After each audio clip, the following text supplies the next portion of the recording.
Hello dear students, मैं संतोष कुमार प्रयागराज से स्वागत है आप सभी का ऑक्सी कोचिंग के एक और वीडियो में।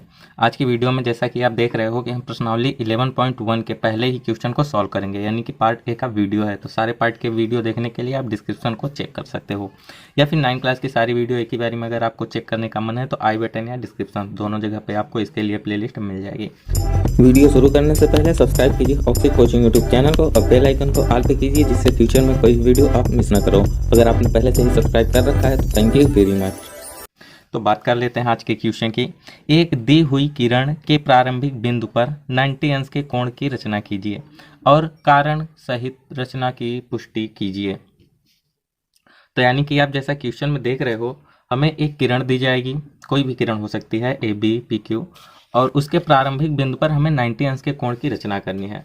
तो यहाँ पे क्वेश्चन के अनुसार हमने एक किरण ले लिया है, ए बी एक किरण है जिसका प्रारंभिक बिंदु ए है। ओके, तो हम इस चीज़ को यहाँ पे लिख देंगे कि ए बी एक किरण है जिसका प्रारंभिक बिंदु ए है। हमने समय बचाने के लिए पहले ही इसे लिख लिया है।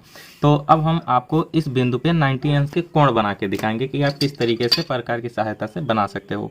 उसके बाद हम आपको रचना के चरण भी बता देंगे, यानी कि किस तरीके से रचना की जाएगी, और लास्ट में इसकी पुष्टि भी करेंगे। ठीक है, तो देखो, हमें किसी भी त्रिज्या से ए बिंदु को केंद्र मान के एक चाप लगाना है। अब देखो, चाप तो ना ही ज़्यादा छोटा होना चाहिए और ना ही ज़्यादा बड़ा होना चाहिए। ठीक है, तो हम ए को केंद्र मानेंगे और कुछ इस तरीके से इस पर एक चाप लगा देंगे। फिलहाल आपको ये प्रॉपर नहीं दिखाई दे रहा होगा, हम इसे बाद में हाईलाइट कर देंगे। ठीक है, तो ये जिस भी बिंदु पे काटा, मान लो कि इस बिंदु पे काटा है तो इस बिंदु को हम सी मान लेते हैं। ठीक है, उसके बाद इसे हम हाईलाइट ही कर देते हैं। तो हमने फिलहाल इसे हाईलाइट भी कर दिया। तो अब हम सिंपल क्या करेंगे कि अब सी बिंदु को केंद्र मानेंगे और त्रिज्या में कोई भी छेड़छाड़ नहीं करनी, यानी जो हमने पहले दूरी ली थी अपने प्रकार में, सेम दूरी से एक और चाप लगाएंगे और ये हमारे पहले वाली चाप को बिंदु डी पे काटेगा। ये जो बिंदु हमें मिला, ये इसे हम डी मान लेते हैं और फिर से हम डी को केंद्र मानेंगे और एक और चाप लगाएंगे, जो कि पहले ही वाले चाप को हमें, फिर डी के बाद क्या आता है, ई, तो हम इस बिंदु को ई मान लेते हैं। सिंपल। अब क्या करेंगे कि ई और डी को बारी बारी से केंद्र मानेंगे और ई डी की आधे से अधिक दूरी लेंगे। तो चाहो तो आप पहले वाली चाप को ही ले सकते हो, आप कोई भी बिना फेरबदल किए। एक बार डी को केंद्र मान के हम एक चाप लगाएंगे यहाँ पे ऊपर, और उसके बाद ई को केंद्र मान के उसी चाप पर एक और चाप लगाएंगे। ठीक है, जिससे कि हमें एक बिंदु प्राप्त हो जाएगा। ये दोनों चाप जिस भी बिंदु पे काटेंगे इसे हम एफ मान लेते हैं। ई के बाद एफ ही तो आता है। और बस हमारी लगभग रचना हो गई है। अब हम सिंपल ये जो हमें पॉइंट एफ मिला है ना, उसे हम ए से मिला देंगे। ए से मिला दिया तो ये जो अभी आपको ये जो कोण बनेगा, ये प्रॉपर 90 अंश का ही कोण बनेगा। तो अब हम इसके रचना भी आपको करके दिखाते हैं। ठीक है, तो यहाँ पे आप रचना के चरण हेडिंग डालोगे, चाहे तो आप रचना के चरण डाल लो या फिर सिर्फ और सिर्फ रचना ही डाल सकते हो। उसके बाद हम पहले स्टेप में लिखेंगे कि ए को केंद्र मानकर त्रिज्या कोई भी लेकर, यानी कोई भी त्रिज्या लेकर एक चाप लगाए जो कि किरण ए बी को बिंदु सी पर काटती है। देखो, जैसा कि हमने आपको बताया कि ए को केंद्र माना था, फिर हमने एक चाप लगाया था किसी भी त्रिज्या से जो कि ए बी किरण को बिंदु सी पे काटती है। ठीक है, तो यानी कि पहला स्टेप कंप्लीट हुआ। देखो, हमने ये सारे स्टेप पहले से ही लिख रखे हैं जिससे कि वीडियो की लेंथ कम रहे। ठीक है, क्योंकि ज़्यादा लंबी वीडियो भी बनाने का कोई मतलब नहीं है। उसके बाद दूसरा चरण है कि बिंदु सी को केंद्र मानकर, यानी कि बिंदु सी को हमने फिर केंद्र माना और एक और चाप लगाया सेम त्रिज्या से डी। तो वही चीज़ हमने यहाँ पे लिखा कि बिंदु सी को केंद्र मानकर उसी त्रिज्या से एक चाप लगाया जो कि पहले वाले चाप को बिंदु डी पे काटता है, यानी कि पहले वाले चाप को डी पे काटता है। देखो, जो हम आपको यहाँ पे रचना के चरण में या फिर रचना में जो भी हम आपको स्टेप दिखा रहे हैं, जरूरी नहीं कि आप भी सेम चीज़ें लिखो। बस आप इतना करना कि अपने दिमाग से भी आप लिख सकते हो। जो जो प्रक्रिया करोगे सेम स्टेप बाय स्टेप उस प्रक्रिया को यहाँ पे लिखते जाना है। आपको याद होगा, हमने सर्वप्रथम एक चाप लगाया था सी, फिर सी को केंद्र मान के चाप लगाया था डी, उसके बाद हम डी को केंद्र मान के चाप लगाए थे ई। तो नेक्स्ट स्टेप में हमने तीसरे में यही लिखा है कि पुनः डी को केंद्र मानकर उसी त्रिज्या से एक और चाप लगाया जो कि ई बिंदु पर काटती है। ठीक है, फिर हमने डी को केंद्र माना था, उसी त्रिज्या से ई पर चाप लगाया था। सिंपल। उसके बाद लास्ट में हमने लिखा कि पुनः ई और डी को केंद्र मानकर एक एक चाप लगाया जो कि आपस में एफ बिंदु पर प्रतिच्छेद करते हैं। ठीक है, फिर हमने देखो जो भी चौथे पॉइंट में हमने लिखा उसके अनुसार डी और ई को केंद्र माना था, फिर डी से एक चाप इसे लगाया था, फिर ई से इसी चाप पर एक और चाप लगाया। ठीक है, जिससे कि ये जो बिंदु हमें मिला, जो भी कटान बिंदु मिला, इसे हम एफ मान लेते हैं। फिर यही जो एफ ए बी ये जो कोण है, यही हमारा 90 अंश का कोण बनेगा। तो बिंदु यफ को ए से मिलाया, क्योंकि बिंदु यफ को ए से मिलाना भी तो पड़ेगा, तभी तो ये 90 अंश का बनेगा। तो देखो ये तो हो गई रचना के चरण में, ये कुछ इस तरीके से आप रचना के चरण में लिख सकते हो। अब हम आगे इसकी पुष्टि भी करेंगे। तो यहाँ पे हमें एक चीज़ लिखना पड़ेगा कि अतः angle F A C equal to कितना 90 अंश, यानी कि रचना के चरण जहाँ पर आप स्टॉप करोगे एफ ए को मिलाया, उसके बाद ये चीज़ तो लिखना पड़ेगा ना। उस साइड में जगह नहीं थी इसलिए हमने यहाँ पे लिख दिया। अब हम यहाँ से रचना की पुष्टि स्टार्ट करते हैं। अब पुष्टि का मतलब यानी कि जो भी हमने रचना की, यहाँ पे जो भी तामझाम किया, तो क्या सचमुच ये 90 अंश का कोण बनाती है या फिर नहीं बनाती, इसी को हम चेक करेंगे। ठीक है, तो यहाँ पे लिखेंगे रचना की जाँच। रचना की जाँच लिख लो या फिर पुष्टि लिख लो, कोई फर्क नहीं पड़ता, रचना की जांच है। तो देखो अब रचना की जांच करने के लिए हमें एक रचना और करनी पड़ेगी, छोटी सी रचना करनी पड़ेगी। देखो सिंपल, ये जो पॉइंट ई है इसे हम ए से मिलाएंगे, यानी कि ई को ए से मिलाएंगे, फिर डी को ए से मिलाएंगे, डी को ए से मिलाएंगे, फिर ये जो सी तो ए से मिला हुआ है, फिर ई को डी से मिलाएंगे। सिंपल, ई को किससे मिलाया, डी को मिलाया, फिर डी को सी से मिलाया, उसके बाद डी को किससे मिला, सी को मिला, यानी कि टोटल 4 भुजाएं हमने खींची। तो देखो हम खींचते हैं, एक भुजा, 2, 3 और 4। जैसे ही हमने इनको मिला दिया तो हमें 2 त्रिभुज दिखाई दे रहा है, त्रिभुज ए डी सी पहला और दूसरा ई डी ए दूसरा त्रिभुज। तो 2 त्रिभुज दिखाई दे रहा है। तो हम सबसे पहले त्रिभुज ए डी सी को लेंगे, यानी कि त्रिभुज ए डी सी में, इस त्रिभुज में आप गौर करो तो ये भुजा और ये भुजा और ये भुजा, तीनों भुजाएं बराबर होंगी।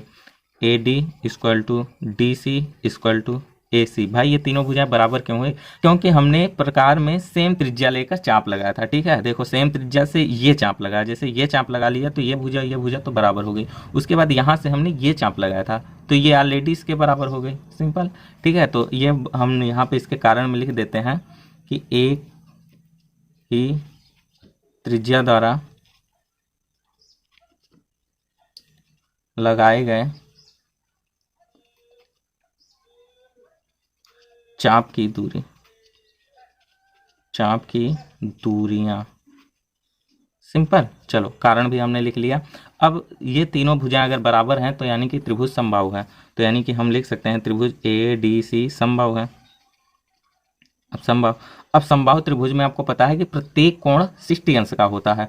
तो सिर्फ इतना यानी कि डी ए सी ये कितने अंश का बनेगा, 60 अंश का। तो यानी कि अतः एंगल डी ए सी कितना हुआ, 60 अंश का। तो देखो डी ए सी फिलहाल हमने सिर्फ इतने को 60 अंश प्रूफ कर दिया। अभी उसी प्रकार ये वाला कोण भी 60 अंश का बनेगा, सेम हम यहाँ पे लिखेंगे इसी प्रकार त्रिभुज ई डी ए भी क्या होगा, समबाहु होगा, क्योंकि भाई तीनों भुजाएं बराबर हैं। तो आप ये लिख लेना। अब ये समबाहु है तो यानी कि ई ए डी ये वाला जो एंगल है ये भी 60 अंश का होगा। तो हम यहाँ पे लिख लेते हैं कि अतः angle E A D equal to 60 अंश। ओके, अब यहाँ तक तो देखो ये एंगल 60 अंश, ये एंगल 60 अंश, तो दोनों मिल के यानी कि यहाँ से यहाँ तक का एंगल तो 120 हो गया। लेकिन हमें सिर्फ और सिर्फ ये 90 प्रूफ करना है। तो हमने क्या किया था कि देखो ई और डी से एक चाप इधर लगाया था ना, तो यह हमने क्यों किया था, क्योंकि देखो आपको हम फिर से बता दें इस साइड में कि देखो ये हमारी भुजा, तो हमने एक चाप यहाँ पे लगाया, एक चाप यहाँ पे लगाया। ठीक है, तो फिर इन दोनों को केंद्र मान के ऊपर एक चाप एफ लगाया था। तो हमने ऐसा क्यों किया था, क्योंकि ये वाला जो एंगल है ये 60 अंश का बना। अब 60 अंश का हमने इधर ये एफ चाप लगा के समद्विभाजक किया था 60 अंश का। तो हम यानी कि ये कह सकते हैं कि ये जो ई ए डी एंगल है वो एफ ए जो है इस एंगल को समद्विभाजित कर रही है। तो हम यहाँ पे लिख सकते हैं कि चूंकि एक रचना भी है, कौन सी रचना 11.1 के अनुसार 11.1 एक रचना है, ऑलरेडी हमने इस पे वीडियो बना रखी है, अगर आपको देखनी है तो आप आई बटन को देख सकते हो। ओके, तो इस रचना के अनुसार F A D angle F A D का समद्विभाजक एफ ए डी की समद्विभाजक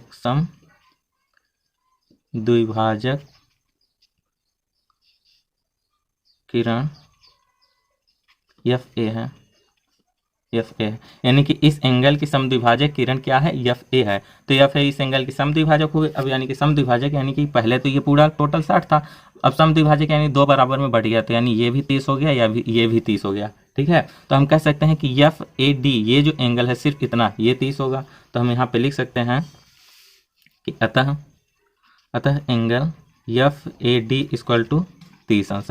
तो देखो एफ ए डी ये 30 अंश का हो गया, और ये वाला जो है डी ए सी ये 60 अंश का हुआ था। तो अब हम इन दोनों को प्लस कर देंगे तो हमें क्या कहते हैं 90 अंश तो ऑलरेडी प्रूफ हो जाएगा। तो हम यहाँ पे लिख सकते हैं कि अतः परंतु, या फिर चूंकि लिख दो, कोई दिक्कत नहीं है, चूंकि F A B angle F A B ये जो हमने 90 अंश प्रूफ किया था, एफ ए बी ये जो कोण है ये दो कोण से मिलके बना है। कौन सा, F A D angle F A D plus D A C plus angle D A C.